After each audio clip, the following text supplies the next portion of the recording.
Y vamos a continuar en este libro, el libro de Génesis, que nos habla de este hombre que es el padre de la fe, de Abraham, y todo lo que el Señor hizo en su vida. No sé si usted conoce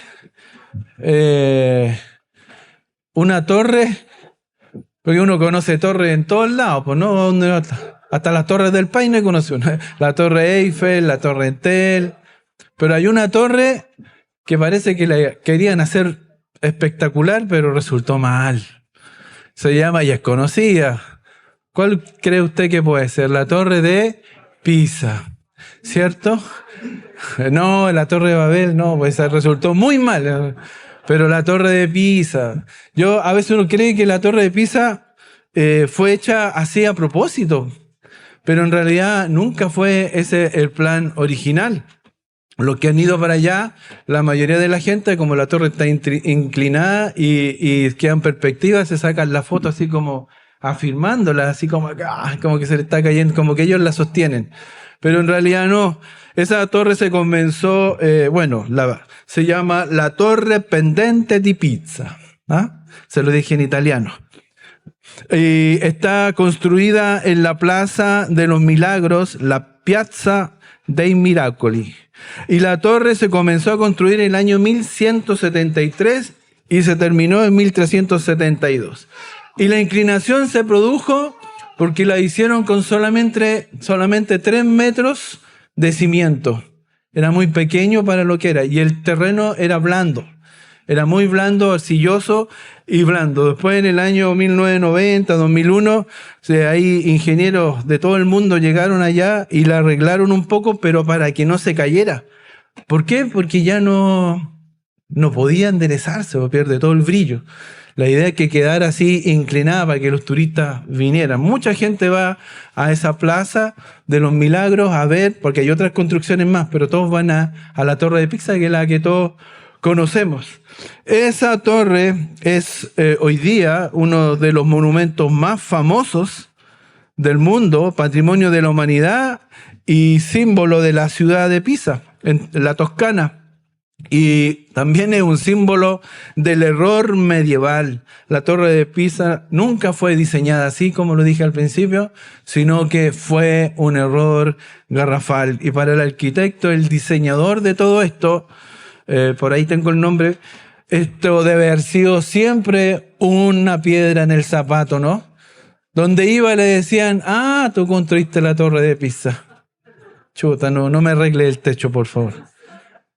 Debe haber sido un problema para él. Siempre le deben haber recordado lo que pasaba. Bueno, así como él tenía su Torre de Pisa, cada uno de nosotros tenemos nuestros errores, nuestros pecados, que cada vez pueden volver a nuestra vida, a recordarnos qué somos, cómo somos, e incluso nos vuelve a hacer daño. Así es lo que vamos a ver hoy día, cómo el pecado vuelve a nuestras vidas a dañarnos. Y la palabra del Señor lo dice también, sin duda. El Señor en su palabra muestra que Él nos perdona y que nos restaura, como dice 1 Juan 1:9, ¿cierto? Si confesamos nuestros pecados, Él es fiel y justo para perdonar nuestros pecados y limpiarnos de toda maldad. Pero también nos muestra en la palabra que el pecado, aun cuando fue perdonado, traerá consecuencias en nuestras vidas, las cuales deberemos enfrentar, y no solo una vez, a veces más y más. Como el ejemplo de David, en 2 de Samuel 12, del 13 al 14, dice: Entonces dijo David a Natán, pequé contra Jehová, y Natán dijo a David, también Jehová ha remitido tu pecado, no morirás, mas por cuanto con este asunto hiciste blasfemar a los enemigos de Jehová, el hijo que te ha nacido ciertamente morirá. El pecado traerá consecuencias. Puede ser perdonado, pero va a traer consecuencias. Entonces el tema que hoy día vamos a ver se llama: el pecado nos sigue dañando. El pecado te puede seguir dañando. Aun cuando Dios lo perdona, el pecado nos sigue dañando. Y el primer punto se llama: el pecado nos sigue dañando, pero Dios consuela y Dios nos guía. Y el segundo punto: el pecado nos sigue dañando, pero Dios nos protege. Dios te protege, Dios nos protege. Habíamos estado viendo esta historia de Abraham que comenzaba en el capítulo 12, donde es llamado por Dios, donde recibe la promesa de Dios de una descendencia, de una tierra prometida. Luego en el capítulo 18, ¿cierto? Vemos cómo Dios confirma por medio de un pacto todo esto y hace ese pacto con Abraham. Luego vemos también más adelante cómo Dios le visita y está con él y le avisa y le dice que va a nacer el hijo de la promesa, pero también le dice que va a destruir Sodoma y Gomorra. Y luego vimos la semana pasada en el capítulo 21 cómo Dios le da la tremenda noticia del versículo 1 al versículo 7 y la alegría que producen estos dos ancianos que le avisa que ya, no que le avisa, sino que viene ya el bebé porque ella concibe a Isaac, el hijo de la promesa.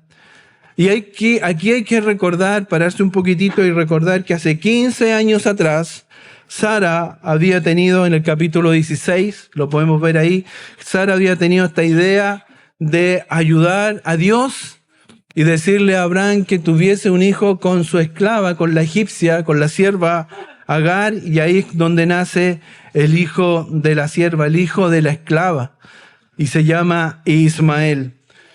Y esto obviamente no agradó a Dios, porque ese no era el hijo de la promesa. Dios tenía preparado de otra forma cumplir su promesa de acuerdo a la forma de Dios, no de acuerdo a la forma de Sara y de Abraham. Y ahora, en este capítulo, donde estamos parados en el 21, vemos cómo Dios ya cumple su promesa y Sara ya tiene a su propio hijo, a Isaac. Pero aquí se produce algo que Dios también lo había dicho de alguna forma. En el versículo 12 del capítulo 16, Dios ya describe cómo iba a ser Ismael. Y mira cómo lo describe. Y dice, y él será, hablando de Ismael, no de Isaac, y él será hombre fiero, su mano será contra todos, y la mano de todos contra él, y delante de todos sus hermanos habitará. Él iba a estar delante de sus hermanos. Él no iba a soportar que un hermano le hiciera sombra. Entonces aquí ya se ve que iba a haber un conflicto. Sin duda que Isaac para Ismael era una amenaza, un rival que tenía una mejor posición en la familia. Isaac era el hijo de la promesa de Dios y el otro era el hijo de la esclava. Entonces, en esta porción de la palabra, Dios nos presenta el relato de un hombre, Abraham, que cuyo pecado anterior lo va a volver a atormentar y le va a hacer daño nuevamente, no solamente a él, sino también a las personas que él ama. Porque el pecado no solamente daña a ti, daña a los que tú amas. Cuando tú pecas, también estás causando daño a los demás. Y vamos al primer punto, que se llama: el pecado nos sigue dañando, pero Dios consuela y guía. Y en el primer versículo 8 del capítulo 21, dice: y creció el niño y fue destetado, e hizo Abraham gran banquete el día que fue destetado Isaac. Y el nacimiento de su muy esperado, ¿cierto?, heredero para Abraham, Isaac, le dio mucha alegría a Sara y a Abraham. Y en la cultura del antiguo cercano oriente, los niños eran amamantados hasta como los 3 años. Y cuando se dejaban de amamantar por la mamá, se hacía esta fiesta, una fiesta celebrada en grande, con un banquete, con todo lo que un papá podía darle a su hijo. Y era una fiesta, y Abraham estaban celebrando esta fiesta. ¿Usted se ha dado cuenta que a veces cuando tenemos esas celebraciones que nos llenan de alegría, de gozo, a veces el enemigo o nosotros mismos la echamos a perder? Bueno, aquí vamos a ver lo que pasa en ese momento de alegría y gozo, que era un momento de disfrute, terminó siendo un momento de tristeza.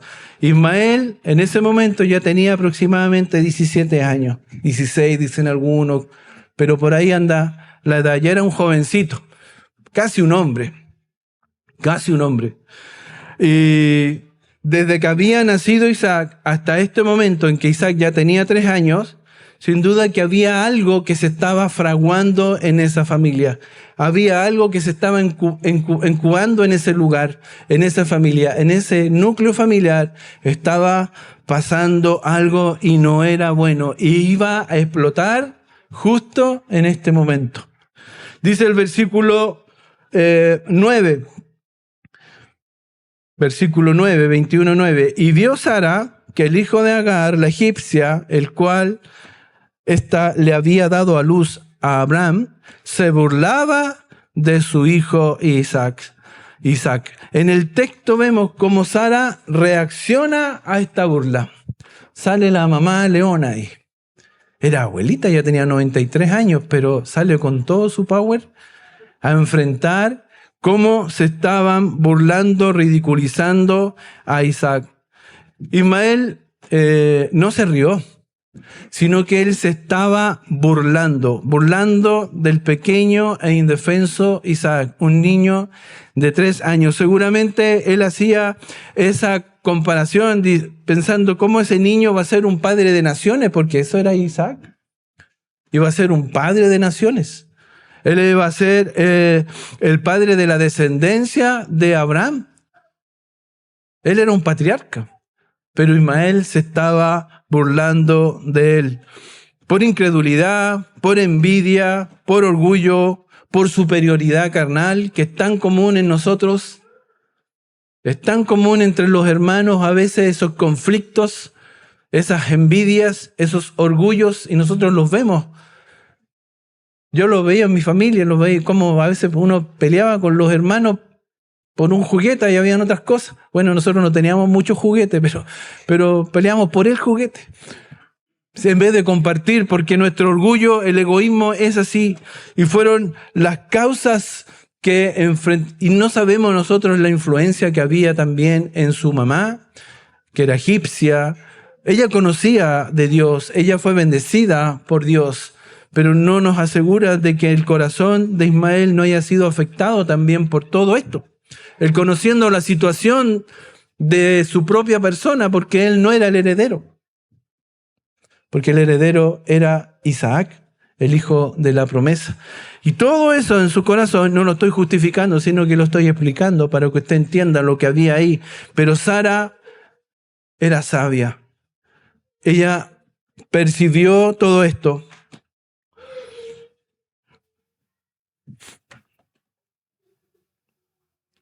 Percibió todo esto y a sus 93 años enfrentó esta situación y defendió a su hijo y le exigió a Abraham lo siguiente, lo podemos ver en el versículo 10, dice, por tanto dijo a Abraham, estamos hablando de Sara, echa a esta sierva y a su hijo, porque el hijo de esta sierva no ha de heredar con Isaac, mi hijo. Ella fue drástica. Sara no permitiría que Ismael permaneciera en esa casa y mucho menos que recibiera parte de la heredad de Isaac. Sara enfrentó la situación en forma radical, sin ninguna alternativa. Se va de aquí y no va a recibir nada. Es muy duro lo que está haciendo. Era un joven, era el hijo de Abraham. No era cualquiera, no era un esclavo, ni un amigo, ni un allegado, era el hijo de Abraham. Y el versículo 11 nos muestra cómo le llegó esta noticia. Y póngase en el contexto, Abraham estaba celebrando con un banquete el destete de Isaac. Seguramente él estaba feliz con su familia, veía a su hermana, a Ismael, veía a Sara, veía a los siervos, la comida, los amigos. Era un momento lindo. Y viene Sara y le dice, echa a Ismael de aquí, y a esa mujer también. Sácalos de aquí y no les des nada. No le des nada porque la heredad es de Isaac. Y aquí viene lo que dice la palabra. Este dicho pareció grave en gran manera a Abraham a causa de su hijo. El corazón de Abraham lamentablemente había llegado el momento en que debía enfrentar las consecuencias nuevamente de su pecado. El pecado vuelve a aparecer. El pecado es como la mala hierba. Me acuerdo cuando íbamos a la parcela con el pastor Miguel y todo, y yo íbamos un día sábado y estaba todo el día cortando hierba, toda esa maleza que sale. Y cortaba y ponía todo mi indumentaria y métale a cortar. Y íbamos al sábado siguiente y estaba igual. Y de nuevo vamos cortando. Era todo lo que hacía. Pero lo pasaba bien, a mí me gustaba. Pero así es la maleza, así es el pecado. A veces vuelve y vuelve a traer consecuencias a tu vida. Y porque él amaba a su esposa Sara. No creo que eso sea un punto de discusión. Él amaba a su esposa Sara, estaba muy contento con su hijo Isaac. El pequeño de la promesa estaba ahí, había cumplido ya una etapa en su vida, estaba creciendo, pero también seguramente él en ese momento se proyectaba con su hijo Ismael. Quizás decía, ya es tiempo de conseguirle esposa, vamos a celebrar su matrimonio, lo vamos a mandar a la universidad. No sé qué cosa habrá planeado para él ahí, pero él estaba planificando también seguramente la vida de Ismael, su hijo, si él vivía junto a él. Y lo tenía ahí, y lo amaba, y lo amaba mucho. Entonces, lo que pasa acá, que la contienda entre Ismael e Isaac haría que la vida fuese intolerable para todos. Había algo que él amaba que estaba generando e iba a generar un conflicto constante. Entonces es ahí donde Abraham tiene que tomar la decisión y darle la libertad a Agar y que se fuera con el hijo, a cambio de la exención de cualquier regalía o de cualquier herencia. Y el versículo 12 y 13 nos muestra cómo Dios interviene en esta congoja que había en el corazón de Abraham. No sé si usted es papá. Me imagino que hay muchos papás acá, pero los que somos papás entendemos qué significa separarse de un hijo, qué significa dejar un hijo a la deriva. Bueno, hay papás y papás, pero la gran mayoría de los papás, que aunque son malos, saben dar buenas cosas a sus hijos, se preocupan. Y en esta disyuntiva estaba Abraham y dice el versículo 12, entonces dijo Dios a Abraham, no te parezca grave a causa del muchacho y de tu sierva. En todo lo que te dijere, Sara, oye su voz, porque en Isaac te será llamado descendencia. Y el versículo 13 dice, y también del hijo de la sierva haré una nación, porque es tu descendencia. En los versículos 11 y 12 se describe que a Abraham le parecía grave, ¿cierto? Dice, no te parezca grave. Esta palabra en el original se traduce o se entiende mejor así como afligir, apesadumbrar, conmover, dañar, devastar, disgustar, doler. Algo grave, algo que te duele. Algo que te llega a lo más profundo del corazón. Es como el dolor que da al padre cuando ese dolor, ¿se acuerda? Los papás y las mamás, cuando uno ve a un hijo enfermo, ese dolor que te viene así como adentro, o cuando le pasa algo a un hijo, es como algo que te duele, es físico, pero también es interno, es algo tan difícil de explicar.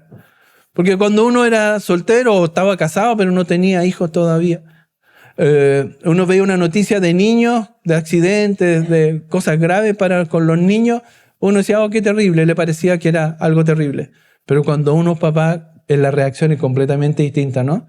El dolor, como que uno empatiza mucho más con ese dolor porque uno entiende el sufrimiento. Y la Biblia de las Américas lo describe así, el mismo texto lo describe así. Y me parece muy, muy, muy bueno que lo podamos ver ahora para entender lo que estaba sintiendo Abraham. Y el asunto, dice en la Biblia de las Américas, el versículo 11 dice, y el asunto angustió a Abraham en gran manera por tratarse de su hijo. Mas Dios dijo a Abraham, no te angusties por el muchacho ni por tu sierva. Presta atención a todo lo que Sara te diga, porque por Isaac será llamada tu descendencia. No te angusties. Lo que estaba viviendo Abraham era una angustia dolorosa. Había llegado, el pecado nuevamente le estaba afectando. El pecado nuevamente le estaba causando dolor. En este momento en que no es difícil imaginarse que Abraham, cómo habrá estado él, quizá agarrándose la cabeza, pero ¿por qué lo hice? ¿Por qué cometí este error? ¿Por qué tengo que llegar a esta instancia en que debo separarme de mi hijo? ¿Por qué lo hizo? ¿Usted alguna vez ha dicho eso? ¿Por qué lo hice? ¿Por qué hice eso? ¿Por qué hice eso? Todavía me acuerdo yo cuando salté esa reja y dije, ¿por qué hice eso? Claro, ustedes se ríen, pero yo no. Todavía me acuerdo de mi codo. Pero hay pecados grandes en nuestras vidas que uno dice, ¿por qué lo hice? Errores grandes en nuestras vidas, ¿por qué lo hice? ¿Cuánto remordimiento? Pero no nos sirve de nada. Tenemos que tomar decisiones, y es en ese momento cuando Dios aparece. Dios siempre está contigo, pero Dios interviene y nos muestra cuál es el camino. Él nos consuela y nos guía. Es en ese día, el día de una celebración, en el día bueno, para darle gracias a Dios por su hijo menor, que había sido destetado, ahora estaba sufriendo este dilema, porque se angustiaba, porque sufría, porque tenía que separarse de su hijo. Pero Dios estaba ahí, porque Dios también es Padre, porque Dios también entiende nuestra naturaleza, porque Dios sabe cómo somos.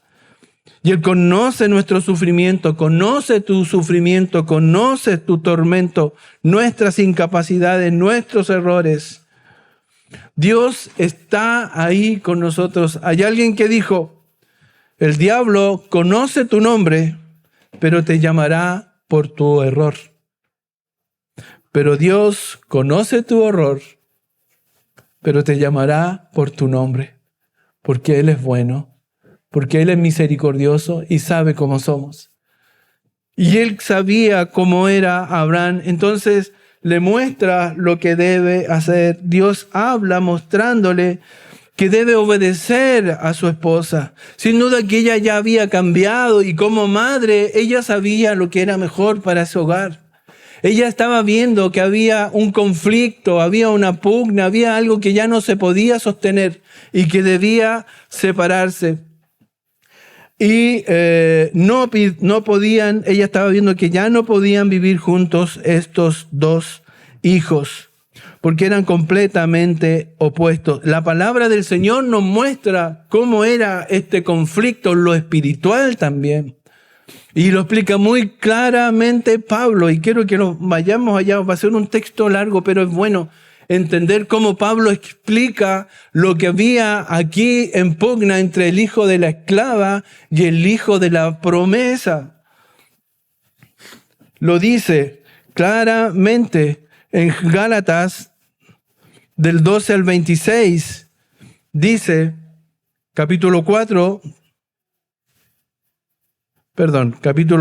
del 22 en adelante, del 22 al 26. Dice, porque está escrito que Abraham tuvo dos hijos, uno de la esclava, el otro de la libre. Pero el de la esclava nació según la carne, más el de la libre por la promesa.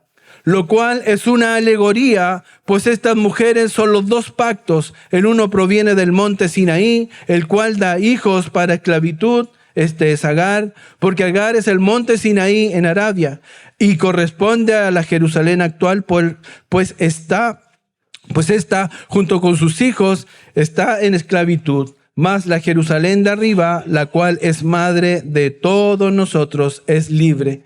Y el versículo 28 dice, así que hermanos, nosotros como Isaac somos hijos de la promesa, pero como entonces el que había nacido según la carne perseguía al que había nacido según el Espíritu, así también ahora. Mas, ¿qué dice la Escritura? Echa fuera a la esclava y a su hijo, porque no heredará el hijo de la esclava con el hijo de la libre. De manera, hermanos, que no somos hijos de la esclava, sino de la libre.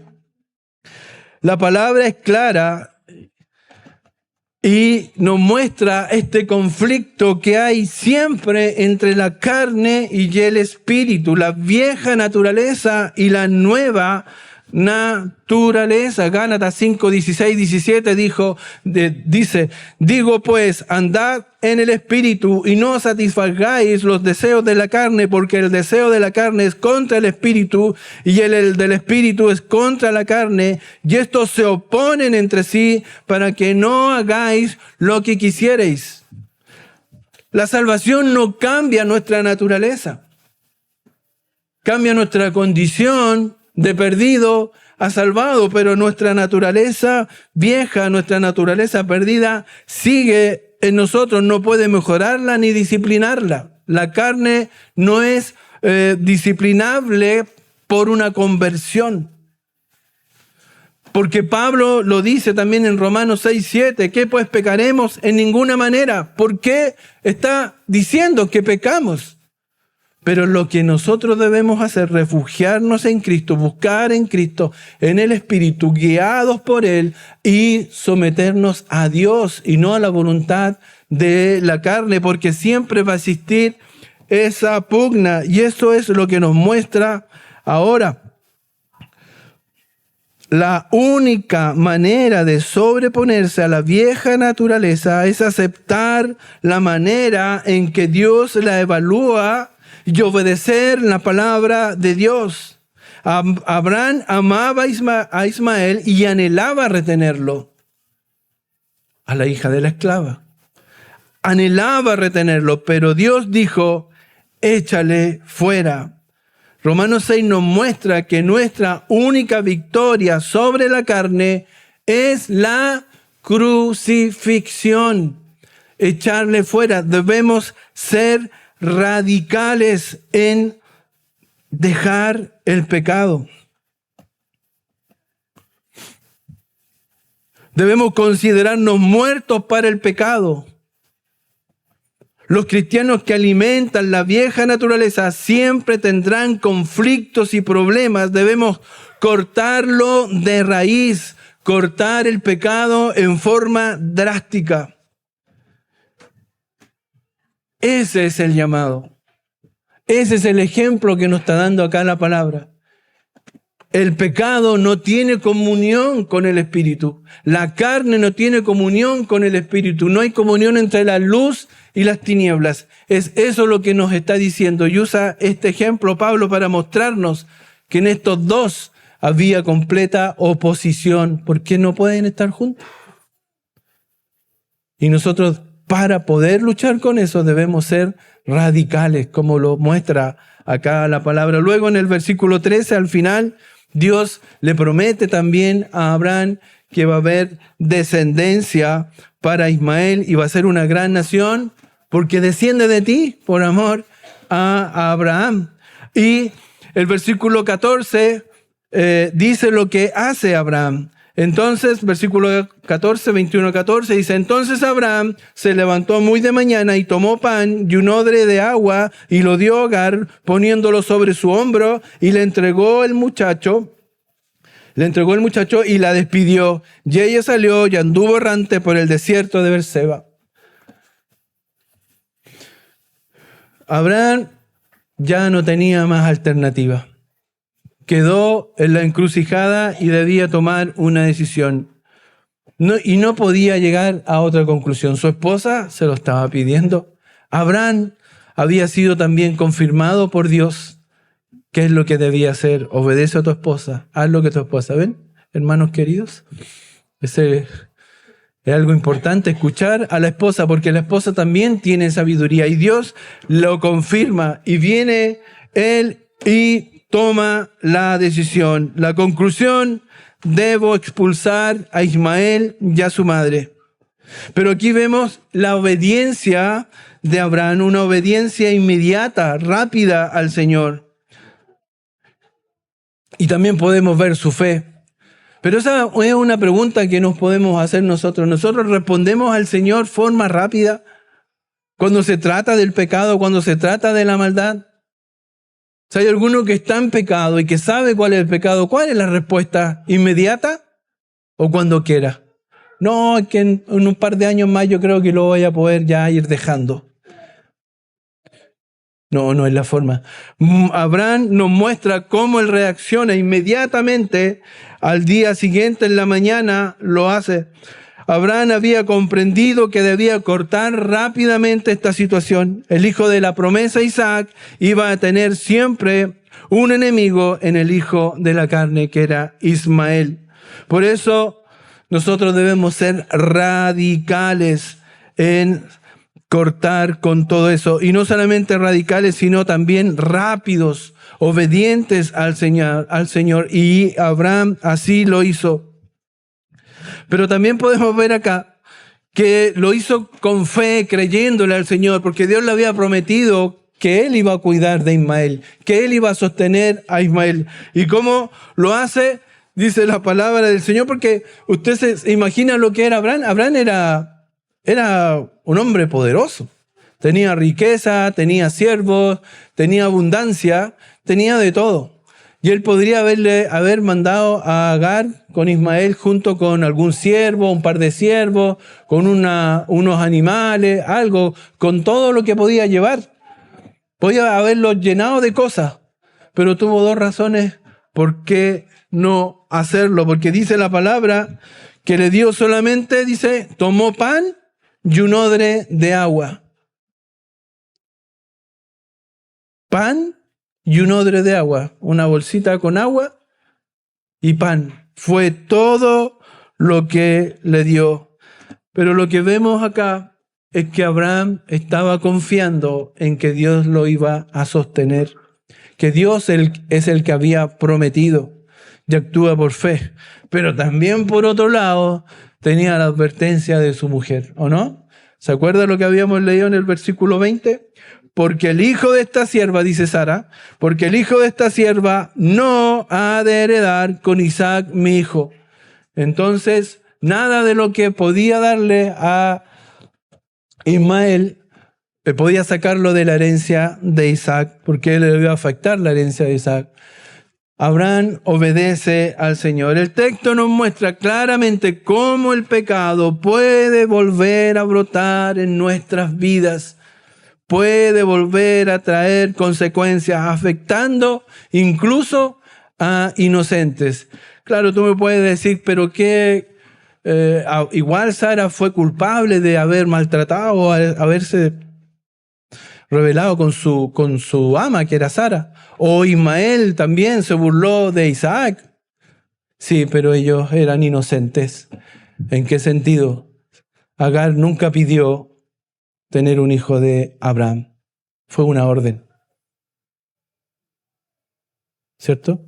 Agar nunca lo buscó. Fue una orden de Sara, de Sarai en ese tiempo. E Ismael, como alguien dijo, pero si yo no pedí nacer, Ismael nació. Él no podía ser culpable por ser hijo de la carne, hijo de la esclava. Él no era culpable de eso.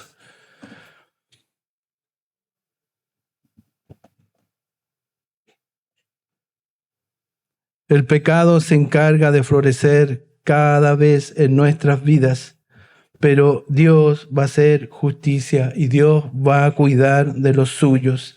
Las consecuencias del pecado, pero podemos escuchar al Señor y Él nos va a guiar para dejar esas cosas. Tú tienes que dejar el pecado, tú tienes que apartarte del pecado y ser radical. ¿Estás dispuesto? ¿Estás tú dispuesto a dejar todas esas cosas, esas personas que a lo mejor amas, pero te son dañinas? De repente hay personas que entran en relaciones tóxicas, que son personas que hacen mal en la vida, pero por amor o porque, ¿qué va a hacer sin mí? El Señor te dice, corta con eso. ¿Estás dispuesto a hacerlo? Si tú quieres ser testigo del Señor, ¿estás dispuesto a cortar con todo lo que te aparta de un buen testimonio ante los demás y para predicar a Cristo?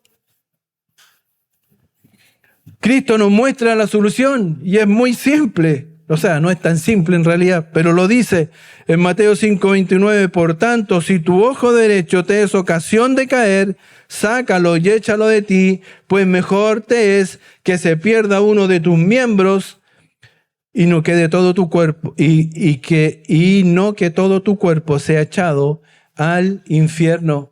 Hay que cortar. ¿Estás dispuesto? ¿Estás dispuesto a cortar lo que no bendice tu vida, lo que te aparta del Señor? Y si no conoces a Cristo como Señor y Salvador, debes estar dispuesto a arrepentirte, dejar todos tus pecados, llevarlos a los pies de la cruz, confesárselos a Cristo el Señor para que Él te dé vida eterna. Y si eres hijo de Dios y quieres servirles como Él se merece, como el Rey de Reyes y Señor de Señores se merece, debes ser radical en dejar lo que te aparta de Él. Vamos al segundo punto. El pecado nos sigue dañando, pero Dios nos protege. Y el versículo 14 termina diciendo, y ella salió y anduvo errante por el desierto de Berseba. Nos habla de un desierto que queda en la dirección al suroeste de Hebrón, una tierra muy inhóspita, poco acogedora sin duda, para una mujer con su hijo. Era una mujer soltera, ya había sido expulsada y estaba sola. Y estaba sola y su hijo. Y este paisaje no era el más alentador. Y yo me ponía a pensar cuántas veces nosotros nos hemos levantado en la mañana y hemos visto que el paisaje no es muy alentador, que hemos vivido cosas tremendas, pérdidas, sufrimiento, problemas, situaciones, angustia, enfermedades, y parece que el panorama no es el mejor. No es el mejor. Así como para Agar, igual que cualquier padre o madre que de repente queda solo, enfrenta el desafío de tener que sobrevivir, solo, vagando, sin rumbo, con poca provisión, para cubrir todas las necesidades que tenía ella y su hijo, abandonada por sus seres amados y preguntándose si todavía Dios se preocupaba por ella. No sé si tú alguna vez te has sentido así. Así fue este momento para Agar e Ismael. No lo puedo asegurar porque obviamente yo no estoy en el corazón de él, pero me imagino que fue lo que ellos sintieron cuando salen de ahí y quedan completamente solos con este panorama, este desierto. Y Génesis 21, 15 y 16 dice, y le faltó el agua del odre y echó al muchacho debajo de un arbusto y se fue y se sentó enfrente a distancia de un tiro de arco porque decía, no veré cuando el muchacho muera. Y cuando ella se sentó enfrente, el muchacho alzó su voz y lloró. Este cuadro es terrible, hermano. Es tremendo. El cuadro que nos muestra este texto es sencillamente terrible. Ya se había agotado el agua. Y la madre deja a su jovencito, a su hijo, ahí debajo de un arbusto, en una sombrita. Y dice que se retira, se aleja, pero lo suficientemente lejos para poder verlo. Aunque no quería verlo, pero lo estaba mirando. ¿Por qué? Porque no quería ver cómo su hijo moría. No sé si usted se pone en ese lugar, pero es tremendo lo que está viviendo esa madre y ese hijo. Y desde ese lugar donde estaba Ismael, alzaba su voz y lloraba. Todo esto, todo este cuadro es aún peor cuando pensamos que el desierto es el lugar más terrible y estaban completamente solos. Quizá hoy día tú te sientes solo enfrentando tu propio desierto, así como Agar sola con su hijo enfrentó la falta de agua, la escasez total, el abandono. Así también nosotros enfrentamos cada día nuestras propias dificultades. ¿Y sabes por qué vivimos todas estas cosas? Por el pecado. Por causa del pecado. Todo esto que está viviendo Agar es por causa del pecado. Por causa del pecado. Incluso, como les decía, arrastra a inocentes. Y como les decía adelante, podemos decir, claro, Agar se portaba mal con su esposa, Ismael se burlaba de su hermano, pero eso no era.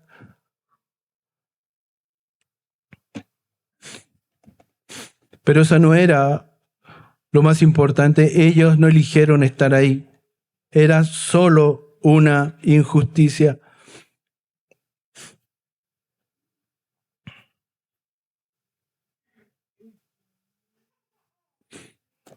Ellos no eligieron esto. Yo no sé cuál es tu desierto en el día de hoy, no sé cuál es tu sufrimiento en el día de hoy, pero sí el Señor lo conoce y en Él puedes confiar y en Él puedes esperar. Él puede transformar tu lamento en baile. En el versículo 17 nos muestra, y el 18 dice lo que hace Dios. Y dice, y oyó Dios la voz del muchacho, y el ángel de Dios llamó a Agar desde el cielo y le dijo, ¿qué tienes, Agar? No temas, porque Dios ha oído la voz del muchacho en donde está. Levántate, alza al muchacho y sosténlo con tu mano, porque yo haré de él una gran nación.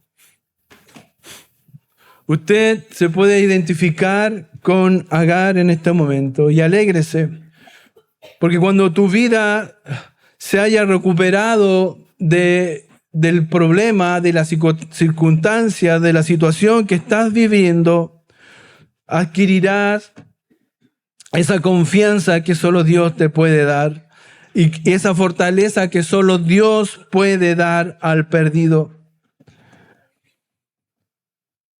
Porque Dios no nos deja solo. Dios no abandona a Agar ni a Ismael.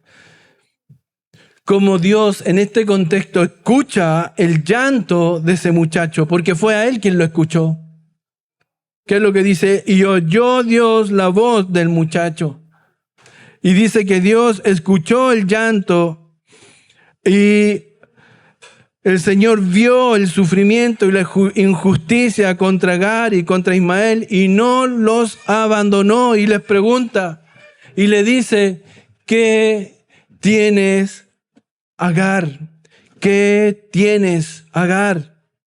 Esa pregunta obviamente era una pregunta entre comillas, sin necesidad, pero Dios lo hace igual, porque Él sabía lo que estaba pasando, tenía la historia completamente clara de lo que estaba pasando. Pero Dios se acerca, obviamente desde el cielo, dice que viene la palabra y le dice, ¿qué tienes, Agar? Y no solamente le dice eso, También le pregunta, o le dice y le responde, no temas, no temas. ¿Qué tienes, Agar? Y le responde, no temas. ¿Qué tienes? Hoy día el Señor en la mañana te dice, ¿qué tienes? Póngale usted su nombre. ¿Qué tienes hoy? ¿Qué tienes? ¿Qué estás sufriendo? ¿Qué estás padeciendo? ¿Qué es lo que la vida te está haciendo? ¿Cuántas consecuencias de tus pecados estás viviendo? Pero también el Señor te dice, no temas, no temas. Porque nosotros, por más que seamos fuertes, por más que a lo mejor creamos en el Señor, tememos también ante la adversidad y nos falta la fe.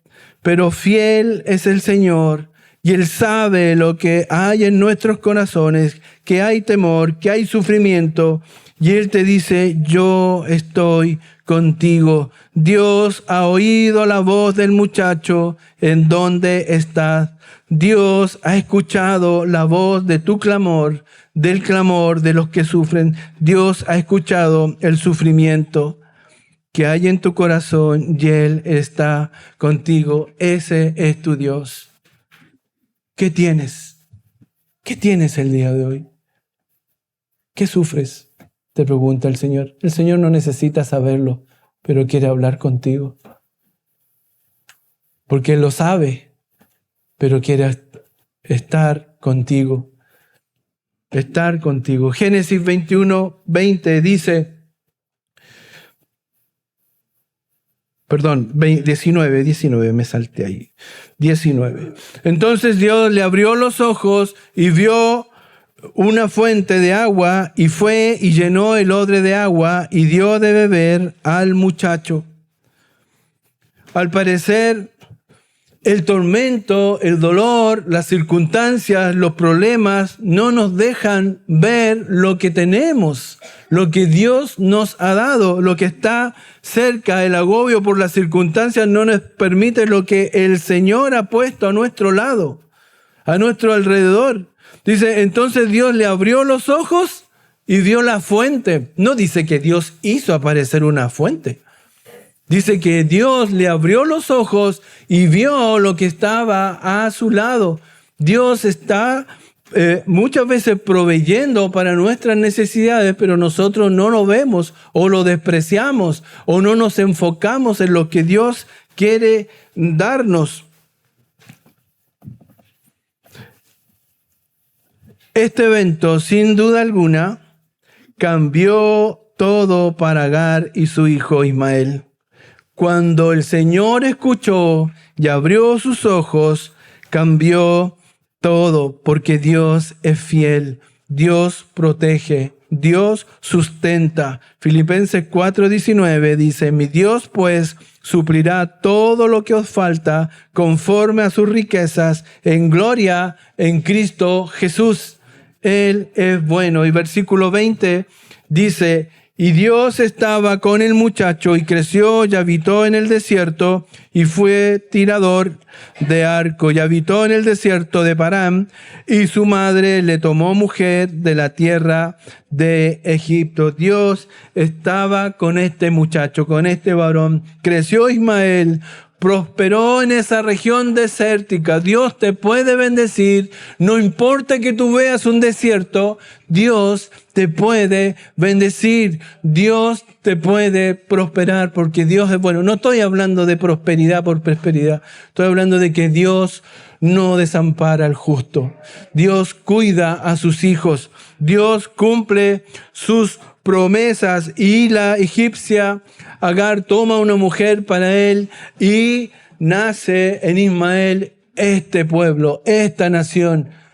Y para que usted vea que el pecado nunca termina de traer consecuencias, hasta el día de hoy, los descendientes de Ismael están en contra de los descendientes de Abraham por causa del pecado.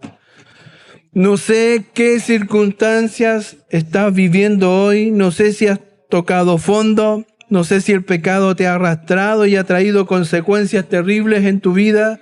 El Señor lo sabe, tú lo sabes. No sé si estás tomando decisiones que te hagan apartar de la voluntad de Dios, pero lo que sí te quiero preguntar el día de hoy, si estás dispuesto a escuchar y confiar en Dios. En medio de esa tormenta que estás sufriendo, el consejo de la palabra es que escuches la voz de Dios que te dice, ¿qué tienes? Como un Padre amoroso que desde el cielo ve tu llanto y tu sufrimiento, te dice, ¿qué tienes, hijo mío?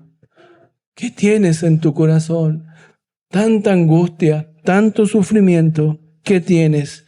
Pero también te va a responder, hijo mío, no temas, yo estoy contigo, como dijo nuestro Señor Jesucristo, que iba a estar con nosotros por siempre. Él es nuestro Dios, Él es nuestro Señor. ¿Estás dispuesto a confiar en Él? Si eres hijo de Dios, de verdad, vive tu vida confiando en Él, esperando en Él. Y si no eres hijo de Dios, entrégale tu vida a Cristo. Confía tu salvación al Rey de Reyes y Señor de Señores.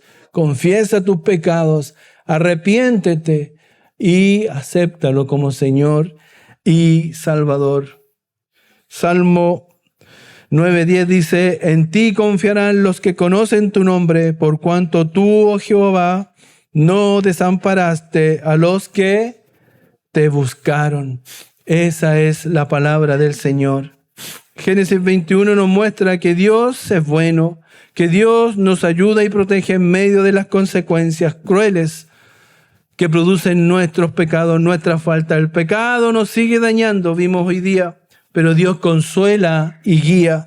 Dios te guía en el tiempo de la turbulencia. Dios está ahí para guiarte y mostrarte cuál es el camino, cuál es su voluntad.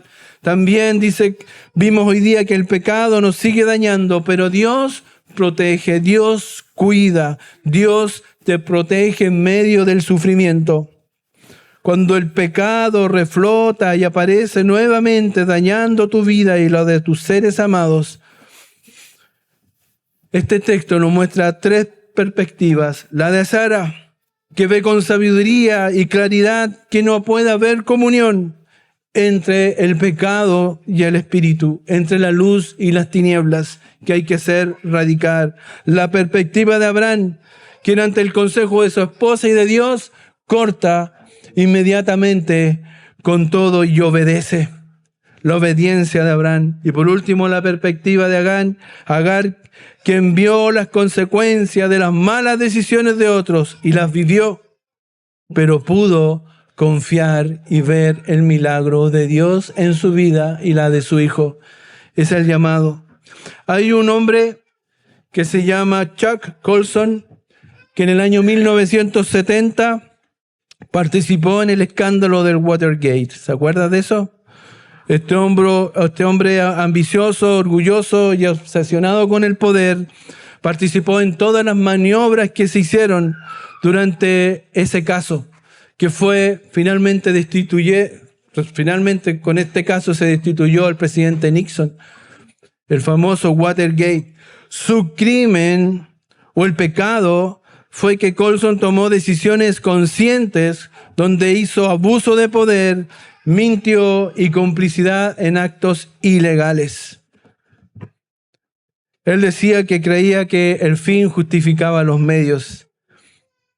Las consecuencias fue que cuando el escándalo salió a la luz, fue acusado formalmente, perdió su cargo, prestigio y reputación y fue condenado a la prisión federal.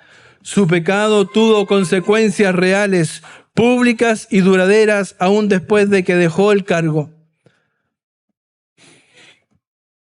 Antes de entrar a la prisión, cuenta su biografía, Colson se convirtió genuinamente a Cristo.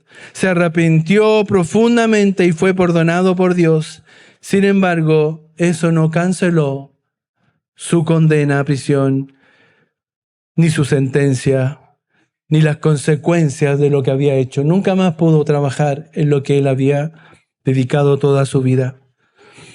Después de la cárcel, Dios lo restauró espiritualmente y usó su vida para fundar una institución llamada Prison Fellowship, un ministerio que ha llevado el evangelio a millones de presos en el mundo.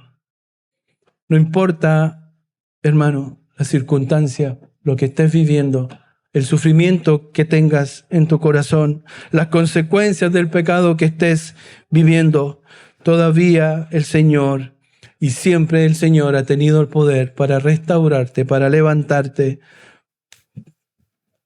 Y Él está contigo y con nosotros. Salmo 62, 5, 8 dice: alma mía, en Dios solamente reposa, porque de Él es mi esperanza. Él solamente es mi roca y mi salvación. Es mi refugio, no resbalaré. En Dios está mi salvación y mi gloria. En Dios está mi roca fuerte y mi refugio. Esperad en Él en todo tiempo. Oh pueblos, derramad delante de Él vuestro corazón. Dios es nuestro refugio. Él es tu refugio en los tiempos de turbulencia. Amén. Oramos. Padre Celestial, te damos gracias por tu palabra, por tu bendición, porque ella nos fortalece, nos muestra que el pecado va a traer consecuencias en nuestras vidas. Y a veces vuelve a aparecer, Señor. Pero tú nos muestras también que con el pecado debemos ser radicales. Ayúdanos, Señor, a ser fieles a ti, confiar en ti y obedecerte a ti, Señor. Y también ser radicales en sacar todo eso que nos aparta del servicio a ti, de ser hijos que damos testimonio de Cristo, el Señor, de acuerdo a tu palabra, en santidad, buscando vivir en santidad. Gracias, Padre, por cada uno de mis hermanos. Ayúdalos tú, fortalécelos en la fe y que puedan atesorar esta palabra en su corazón. En el nombre de Jesús oramos. Amén. Amén.